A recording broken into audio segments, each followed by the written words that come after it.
$47. That's what Jamie's ISA showed in returns after his first 3 months. 47 pounds. He'd automated $500 a month, skipped the Friday pub rounds his mates were doing in Shoreditch, packed his lunch 4 days a week like some kind of financial saint, and the ISA just sat there, completely unbothered, returning roughly the price of a Deliveroo order. He remembers opening the app on the tube, staring at the number and feeling something that wasn't quite anger and wasn't quite embarrassment. It was something worse. It was the quiet suspicion that he'd been lied to.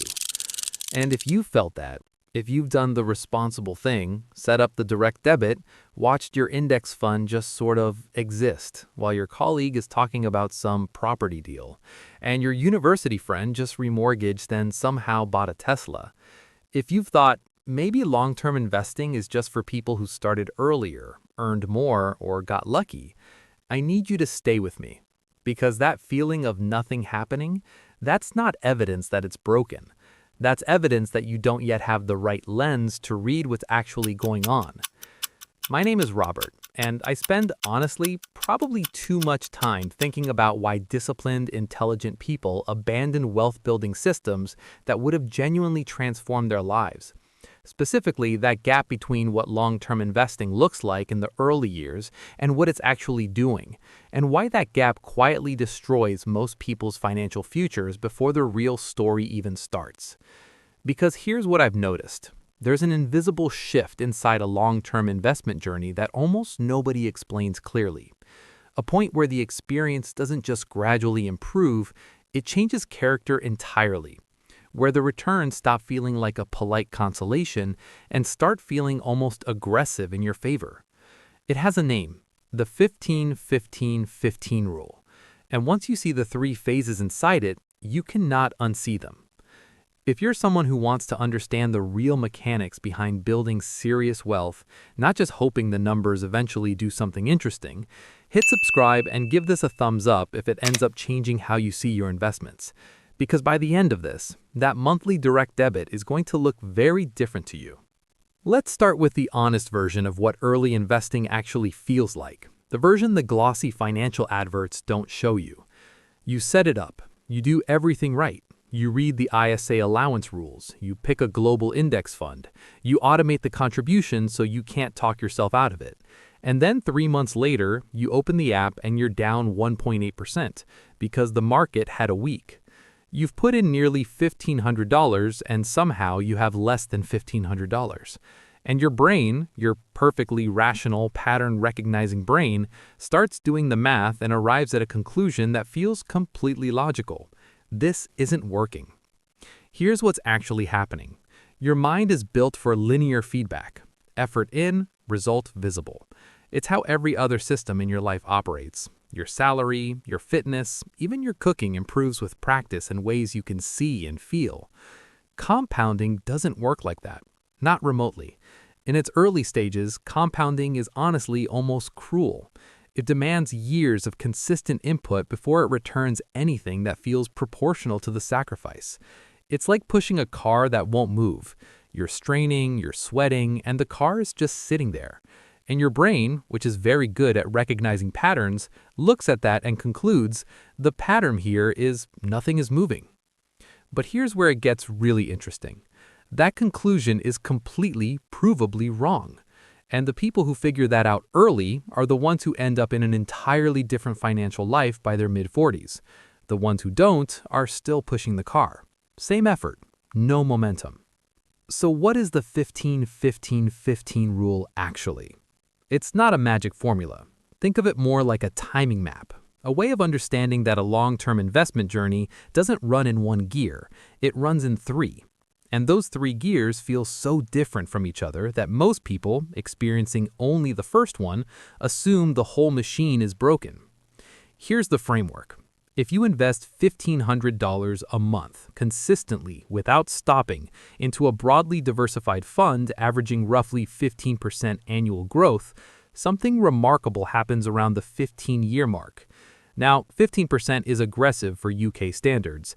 The FTSE All-World has historically delivered closer to 10 to 12% annually in sterling terms. So think of 15 as the optimistic ceiling, not a guarantee.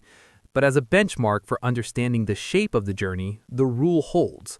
And the shape is everything. Because inside those 15 years are 3 phases that are almost shockingly different in character. And understanding them changes your entire relationship with the boring early months. Phase 1. Years 1 through 5. This is the patience phase. Your contributions are doing almost all the heavy lifting. The market is participating, but quietly, almost reluctantly. You'll look at your ISA after 2 years and it'll feel like a respectable but unexciting returns. The kind of number that makes you nod and say, fine, rather than feel anything. This is where most people either quietly lose faith, stop skipping contributions when money feels tight, or convince themselves they'll restart when things calm down. They won't restart. Life doesn't calm down. That's not a personal failing. That's just how life works. But here's the thing. This phase isn't failure. It's physics. A snowball doesn't look like anything until it has enough mass to hold itself together. What's happening in years 1 through 5 isn't nothing. It's accumulation that hasn't yet reached critical weight. Phase 2, years 6 through 10. This is the momentum phase. The corpus you've been quietly building now has enough size that market returns start producing numbers that actually get your attention. A strong year doesn't add hundreds to your balance. It starts adding thousands. Your monthly contribution, which hasn't changed, is suddenly not the only thing in the room anymore. The money is starting to participate in its own growth. You start feeling, maybe for the first time, like the thing is alive. Phase 3, years 11 through 15. This is the compounding phase. And this is the part that sounds like fiction until you look at the numbers directly. The growth generated in a single good year can exceed what you contributed across multiple years of phase 1. You didn't get smarter, you didn't change the strategy, you didn't find a better fund or time the market. You just stayed. And the staying, the unglamorous, boring, uninstagrammable staying is worth more than almost any other financial decision you'll ever make.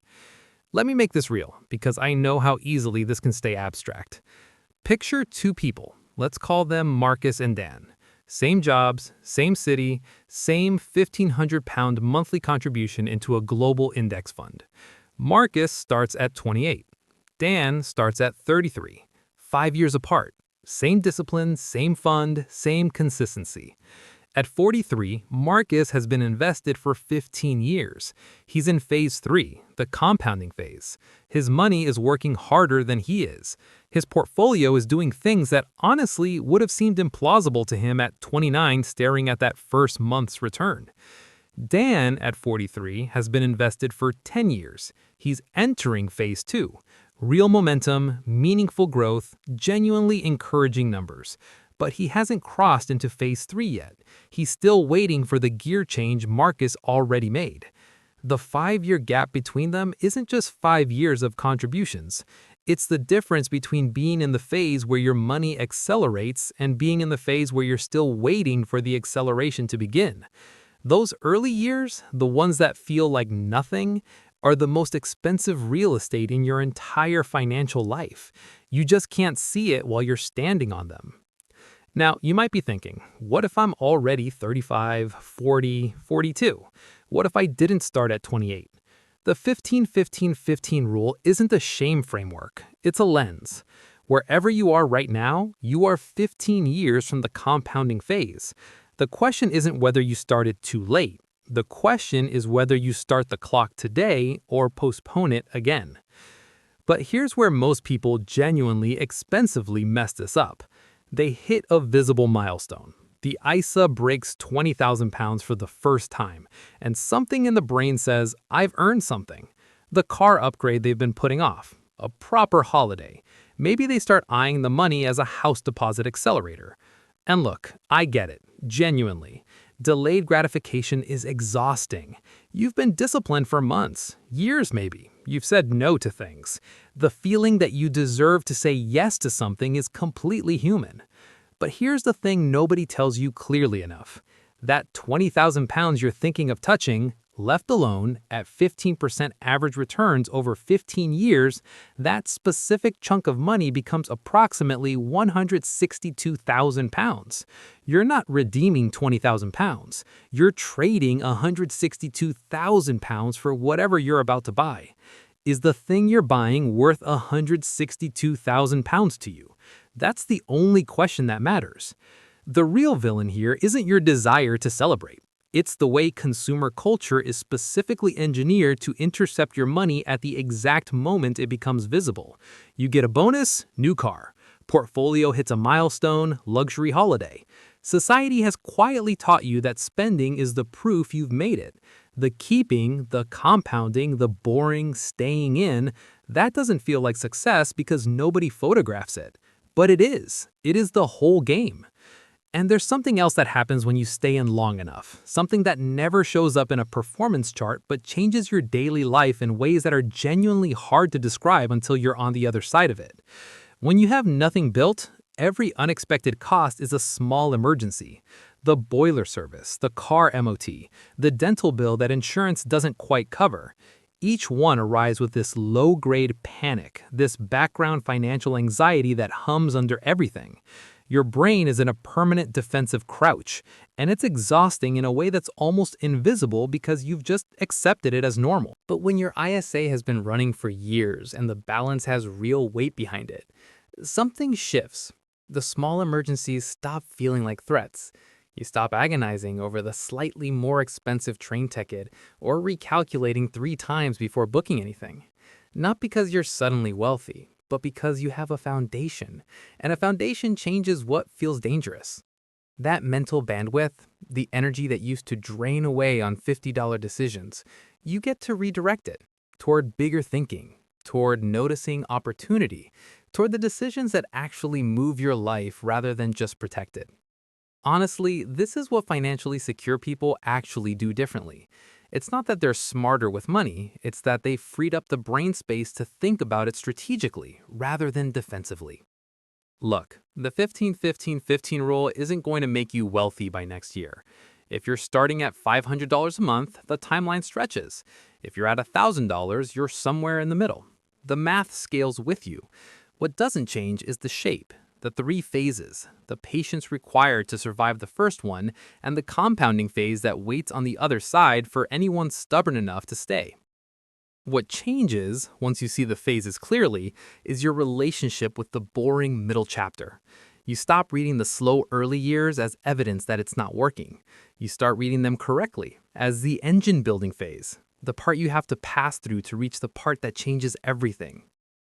Jamie, by the way, the guy staring at $47 returns on the tube, kept going. Not because every month felt rewarding, not because the market was always kind, because he stopped asking his ISA to entertain him in year 2 and started asking it to be there in year 12.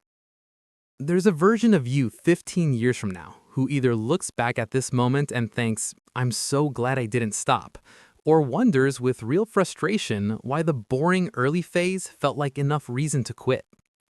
You now know the phases. You know what the boring chapter is actually building toward. Start the investment. Protect it like infrastructure, because that's exactly what it is. And trust that the compounding phase, the one where the money works harder than you do, is waiting exactly where the math says it will be. Your future self isn't asking for perfection, just the decision to begin and the stubbornness not to stop.